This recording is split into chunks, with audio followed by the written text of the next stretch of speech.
আজকে আমার channel শ্রেষ্ঠাস wonder ওয়ার্ল্ডে স্বাগত জানিয়ে শুরু করছি যুগ অবতার শ্রী ঠাকুর রামকৃষ্ণ দেবের লীলা সঙ্গিনী শ্রী শ্রী মা সারদা দেবীর পুণ্যভূমি জন্মভূমি জয়রামবাটি।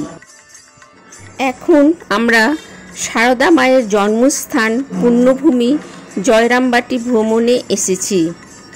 মায়ের এই পুণ্যভূমিতে আসার সৌভাগ্য আমার অনেকবারই হয়েছে, কিন্তু এখানে থাকার সৌভাগ্য এবার পেলাম, যা আমার অনেক দিনকার ইচ্ছা ছিল, যেটি পূরণ হলো।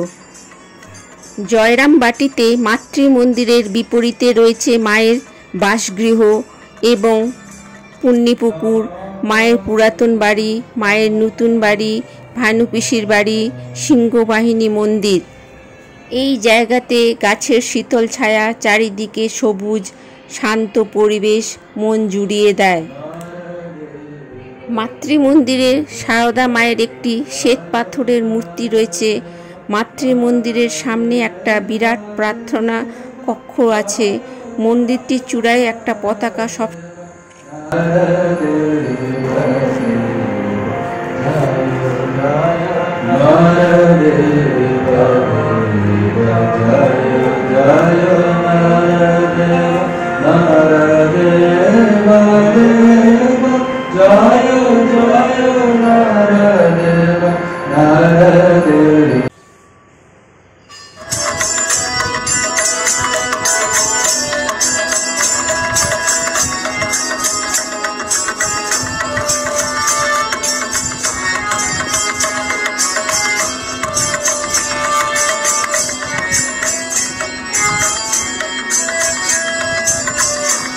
আজ একাদশী।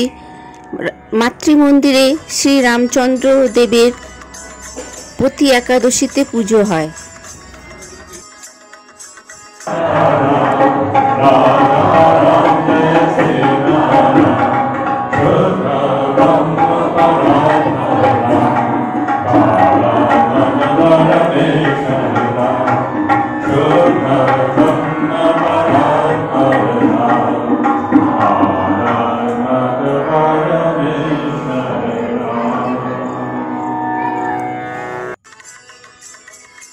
মাতৃমন্দিরে মেন ফটকের সামনেই ডান দিকে এই রামকৃষ্ণ স্বামী বিবেকানন্দের বেদান্ত প্রচার বলে একটি পুস্তকালয় আছে, যেখানে নানা ধরনের বই বিক্রি হয়। আপনারা চাইলে এখান থেকে বই সংগ্রহ করে নিয়ে যেতে পারেন। জয়রামবাটিতে মদ্দারু এবং নৈশ ভোজের জন্য নিরামিষ ভোগের ব্যবস্থা রয়েছে এবং খাওয়ার জন্য বিশাল হলঘরও রয়েছে।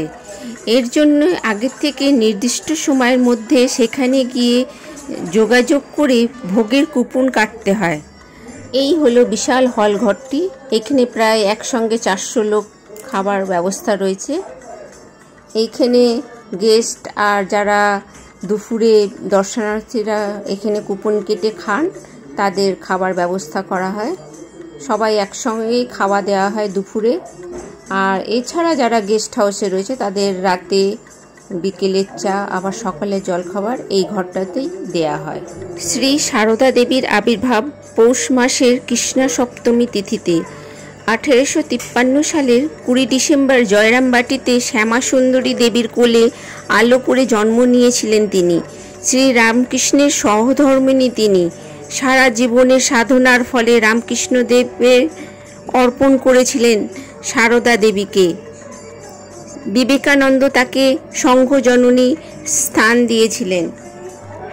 ভাব সমাধি প্রভৃতির দ্বারা শ্রী শ্রী ঠাকুরের আধ্যাত্মিক ঐশ্বর্য প্রকাশ পেলেও শ্রীমা ছিলেন স্বয়ং সিদ্ধা সাধিকা। সংসারের সব মানুষই তার কৃপায় স্নিগ্ধ শান্তি লাভ করত। সন্তানের দুঃখে তার অন্তঃকরণের মাতৃ স্নেহধারা বিগলিত হতো। তিনি শান্তির বাড়িধারার সঙ্গে নিয়ে সন্তানদের কাছে তার কল্যাণের কামনায় ছুটে যেতেন।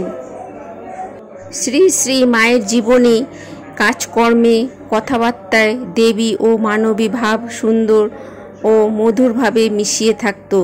এই রূপে অপূর্ব সমন্বয় মানব ইতিহাসে বিরল।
এখন আমরা মন্দিরের ঠিক পেছনে গেস্ট হাউসের দিকে এসেছি। এখানে অনেকগুলি গেস্ট হাউস আছে। জয়রামবাটিতে মাতৃমন্দিরের সম্পর্কে শ্রী শ্রী সারদা মাতা বলতেন, ওদের এখানে 3 রাত্রি বাস করতে বলো। এইখানে 3 রাত্রি বাস করলে দেহের শুদ্ধি হয়ে যাবে। এটা শিবপুরী কিনা? এইখানে শিব মন্দিরের নির্মাণের সময় আবির্ভূত হওয়া শিবলিঙ্গটি আজও শ্রদ্ধার সাথে পূজা হয়। পরম পবিত্র ধাম জয়রামবাটি মাতৃমন্দিরে ভক্তদের থাকার জন্য কি করতে হবে তা আমরা অনেকেই জানি। এইখানে গেস্ট হাউসে থাকার জন্য মঠের অফিসে সকাল 9:30 থেকে 11টা এবং বিকেল 4টে থেকে 5টা পর্যন্ত যোগাযোগ করতে হবে। উৎসব বা ছুটির দিনে গেস্ট হাউসে থাকতে চাইলে রামকৃষ্ণ মঠের অধ্যক্ষের সাথে 3 মাস আগে যোগাযোগ করতে হবে। এইখানকার গেস্ট হাউসে আধুনিক ব্যবস্থা সহ প্রত্যেকটা ফ্লোরে অ্যাকোয়াগার্ডের ব্যবস্থা রয়েছে। এই হলো যে রুমটিতে আমরা ছিলাম, পরিষ্কার পরিচ্ছন্ন। এইখানে 1টি 2টি বা 3টি বেডযুক্ত রুমের বা গ্রুপে থাকতে চাইলে ডরমেটরি উপলব্ধ আছে। এই হলো গেস্ট হাউসের রুমগুলি। দরজার উপরে মায়ের এক সুন্দর ছবি।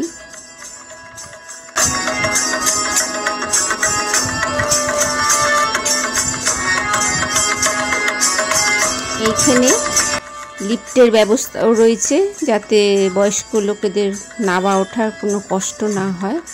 আমরা 3 তলার উপরে রুম পেয়েছিলাম।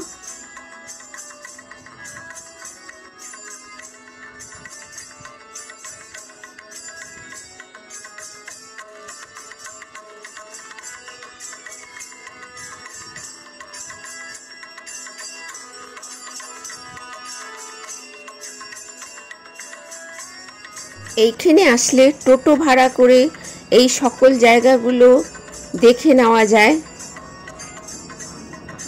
এইবার জয়রামবাটির আসার পথ নির্দেশ করে দিই। জয়রামবাটি আসতে গেলে এখানকার নিকটতম স্টেশন হলো আরামবাগ কিংবা গৌঘাট স্টেশন। গৌঘাট থেকে নেবে আপনারা টোটো বা গাড়ি ভাড়া করে জয়রামবাটি আসতে পারেন। কলকাতা থেকে ধর্মতলা এবং বেলুড়ের থেকে নিয়মিত সরকারি ও বেসরকারি বাস চলে। নিজস্ব গাড়িতে এলে সাঁতরাগাছি থেকে আরামবাগ হয়ে জয়রামবাটি আসা যায়। এইখানে গাড়ি পার্কিংয়ের ব্যবস্থা রয়েছে। আমার ভিডিওটি কেমন লাগলো কমেন্টস করে অবশ্যই জানাবেন। আর ভালো লাগলে লাইক ও শেয়ার অবশ্যই করবেন।